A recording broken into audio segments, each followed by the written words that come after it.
নমস্কাৰ সকলোকে। আজি মনটো ভালেই লাগি আছে কাৰণ বহুত দিনৰ পৰা লম ভাবি থকা বস্তু এটা আজি আনিলোঁ। তো বস্তুটো বেলেগ একো নহয়, ৰাইডিং জেকেট হয়। বাইকত য'তে ত'তে ঘূৰি থকা হয়, তো ভাবিলোঁ কি জেকেট এটা লোৱাটো মোৰ কাৰণে দৰকাৰী বুলি, ছেফটিৰ কাৰণে।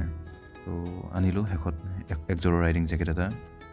জেকেটটোৰ কাপোৰ কোৱালিটি ভালেই হয়, আপোনাৰ লেভেলটো প্ৰটেকশ্যনো হয়, ৰিচিট প্ৰটেকশ্যন আছে, শ্ব'ল্ডাৰ প্ৰটেকশ্যন আছে, এলব' প্ৰটেকশ্যন আছে, আৰু জেকেটটো অলপ ৱেইট আছে যদিও মানে ডাঠ হয় কাপোৰটো কিছুমান জেগাত, তো ইমান গৰম নহ'ব কাৰণ সন্মুখৰ আৰু পিছফালে নেট ছিষ্টেম হয়।